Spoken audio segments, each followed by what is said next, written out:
Hey, beautiful people of the internet, how are you guys doing today?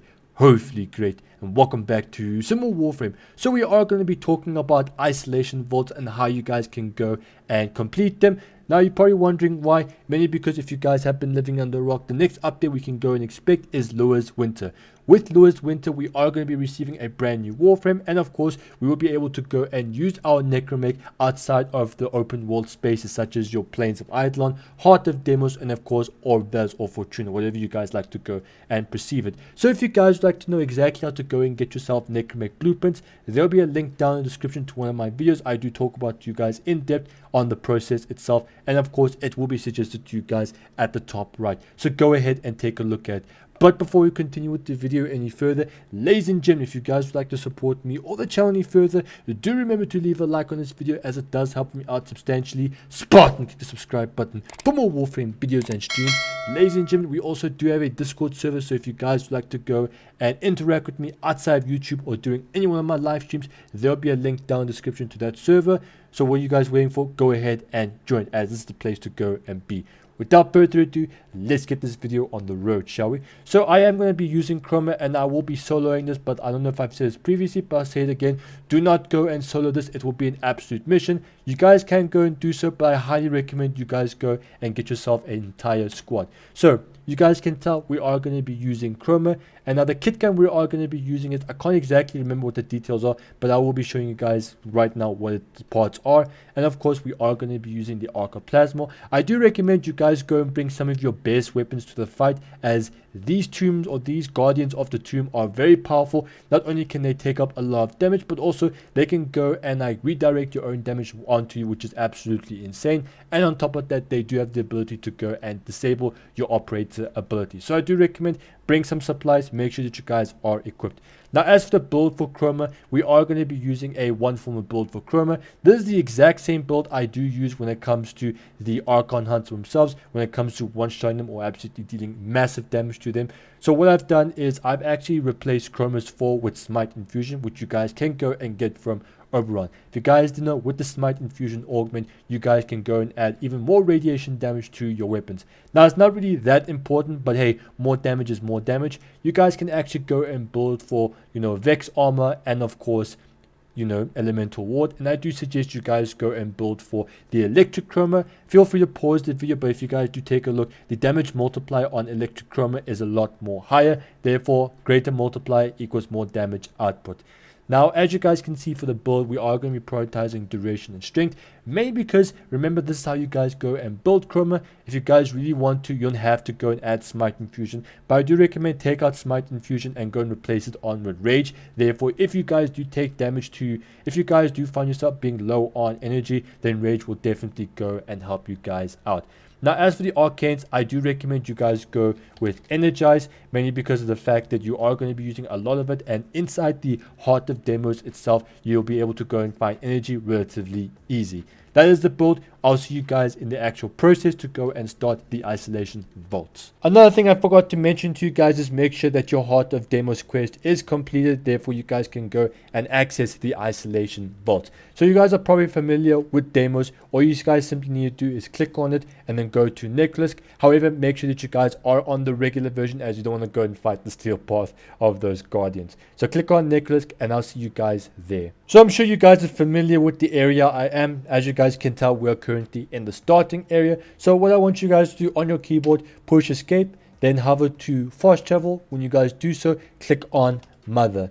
Mother is the NPC that will give you access to the bounties. Obviously, click on bounties, and of course you want to scroll all the way down. As you guys can tell, here are the isolation vaults. So if you guys use some common sense, you'll know that you have to start from tier 1 and work your way up to tier 3. Now be warned, tier 1 has 1 guardian on there, tier 2 has 2 guardians there, and tier 3 has 3 guardians. Like I said in the beginning of this video, I highly recommend that you guys go and bring a squad, because fighting these guardians or doing these isolation vaults are very, very, very difficult because of how strong the enemy necromechs are. If you guys didn't know, the guardians are the enemy necromechs. So what you guys simply want to do is just click on tier 1, just like how you would regularly do on a bounty. And of course, just go and head to the normal gate like so. So when it comes to actually playing these isolation vaults, there's only 3 parts to it. So there's part 1, part 2, and part 3 of each of these bounties. So as you guys can tell, stage 1 is we need to then go and create bait to open the underground tunnel. So what you guys need to do is simply just go to the regular areas on the map. You guys can tell they're like these little white circles, these yellow circles. Simply then go and take some bait and then start collecting. As you guys can tell, we've got 2 out of 6 worm bait found. And of course, just go to all these other areas. So once you guys have actually gone and collected all of the bait, you simply then need to go and head to a designated, terminal. Here you'll then be, creating the bait. Once you guys have actually inserted or activated this bait station, you'll then have to go and defend, just like how a mobile defense works. So simply do so for like 1 minute and 30 seconds. So once you guys have actually gone and completed the bait, you then are going to be moving on to stage 2 of the bounty, and then simply go inside the underground tunnel. When you guys do so, you'll then come across this door. Now, in order to go and access this door, you simply then need to go and throw it. In order to do so, on your mouse button, simply hold down your wheel mouse button. You guys can tell there's some sort of arc. Figure out where you want to throw it, and then let go. And as you guys can tell, the door itself has opened.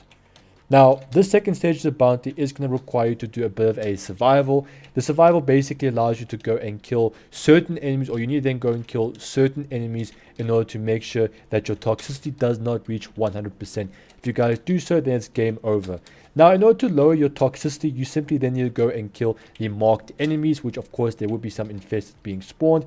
When you guys go and kill the marked enemies, you just simply have to go and pick something up, and of course that will be lowering your toxicity levels. Think of this as your traditional survival, but except we're underground fighting the infested and not like some open world space. So make sure to prioritize the marked targets, and then you'll be able to be 100%. So once that survival has been completed, you can then go and move on to stage 3, which then requires you to then go and raid the tomb.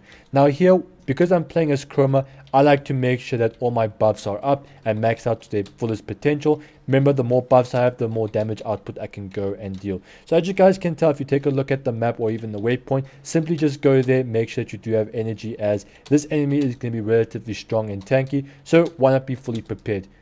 Now, when you guys get there, you simply then will come to this tomb, and of course there will be an enemy guardian lurking here waiting for you to go and fight it. Now you have to take out that guardian. It could be anywhere. Just remember, just go look around and he will find you, or you'll find him. So there is the enemy target. It is an enemy necromech. Now do remember, this enemy is relatively strong. The first time is not too bad, mainly because of the fact that there's only one enemy, so he can't really do much. But unfortunately, he can disable your Warframe abilities, which does suck.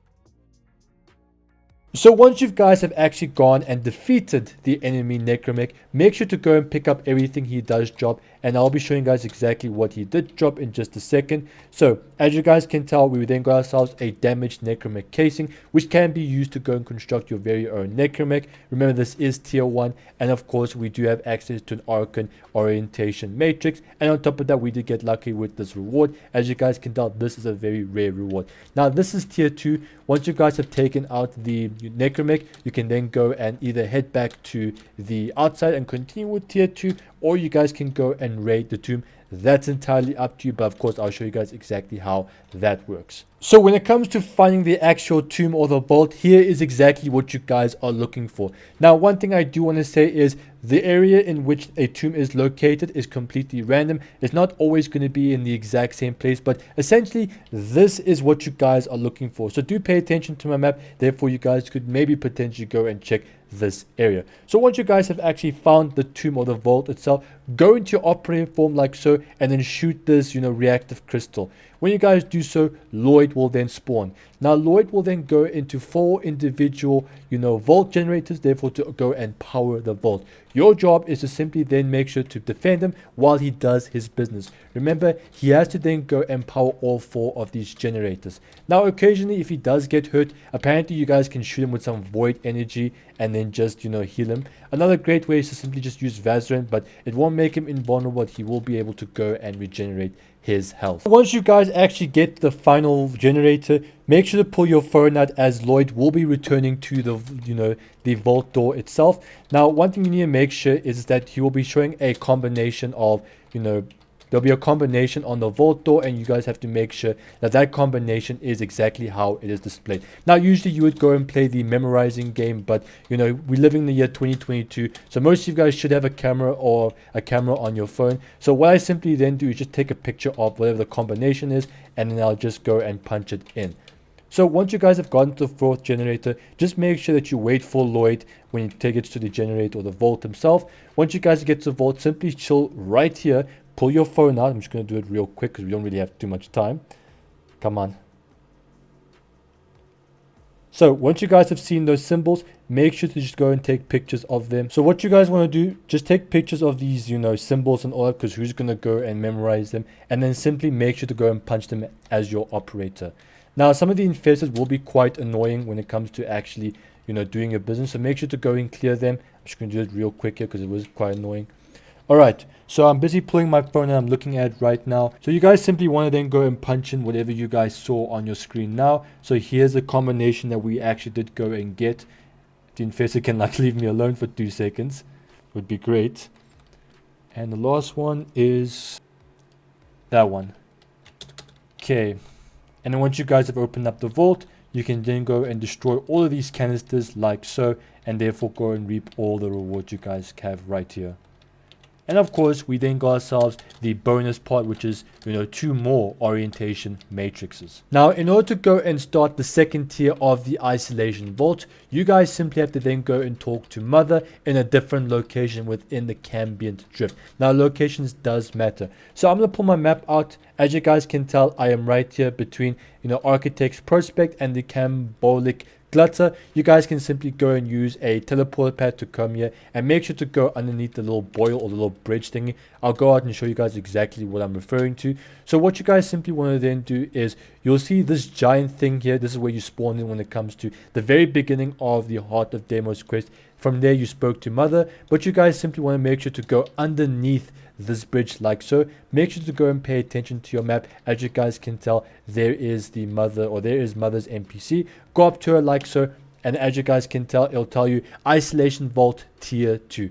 And now the only difference really is going to be the level of the enemy, and of course there is going to be 2 guardians that do go and spawn. And you guys do the exact same thing. You have 3 stages. Stage 1, go and gather the bait. Stage 2, go and use the bait and survive a toxicity levels. And stage 3, go and raid the tomb. Go and fight both of those guardians, and then you guys can go and explore. And the same thing can be said with stage 3.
So once he's been defeated, you'll then get access to your second part, which in this case would be a damaged necromech weapon part, and of course some more matrix, except in this case it is the ballistic, so it's the second tier one. Now to go and initiate the third and final tier of the isolation vault, simply go and head to this particular location called the Abyss. It's right here. Go and speak with Mother. She'll then give you the ability to go and activate the third tier bounty. So let me show you guys. As you guys can tell, isolation vault tier 3.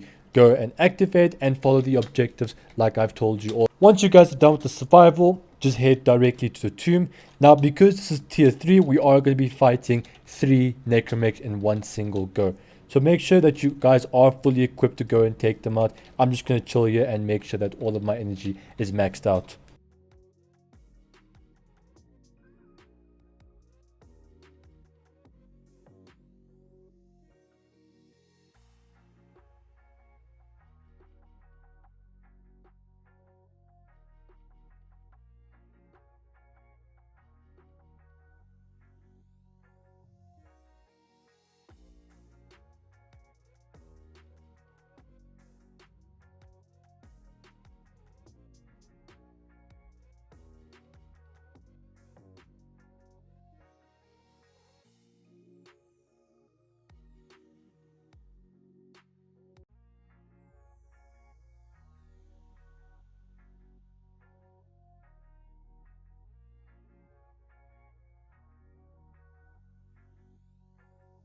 So we've killed all 3 necromechs. Now once again, you guys can tell from the left there is a bonus on how to go and, well, there is a bonus to go and open up the vault. You guys know exactly how to do it. I've already went over it, so I'm just going to continue like normal. So once you guys have actually gone and killed the necromech, you can then just go and open up the vault. If you guys want to for some bonus rewards, that's entirely up to you guys. I've already showed you guys exactly how to do that. Make sure to go and use your operator like so, or normal times, and of course go and exit the area. Now remember, the only way to go and exit, go and follow the green markers. This area can be quite confusing. Once you guys get there, you'll then find this little teleport area. Simply then go and interact with it by holding whatever your interact button is, and of course you'll be thrown out of your, or you'll be thrown outside, and that bounty has been complete. Now if you guys would like to go and cash in on your rewards, just make sure to go and teleport into Necromech. Simply, I'm going to go and use a teleportation because why not? It's there, it's convenient, so go and use it. And of course return back to Necromech, and there you guys can go and cash in or claim all of your rewards from those bounties. And there you guys have it. Those are the rewards I have. I didn't bother opening up the other 2 vaults because I've already gone over them on the first time, so why not just be more efficient? So ladies and gentlemen, do go take a look at the rest of my Warframe videos. There will be some links down in the description. There will also be suggested to you guys on the screen now. Hopefully they will be. If not, then do take a look at the ones at the top right. So I do make a ton of awesome Warframe content. Ladies and gentlemen, do leave a like on this video as it does help me out substantially. Spartan, click the subscribe button for more Warframe videos and streams. We do have a Discord server. Go ahead and join. There will be a link down in the description. I'm Mech like a banana and split. See you guys in the next Warframe video or the next playthrough stream.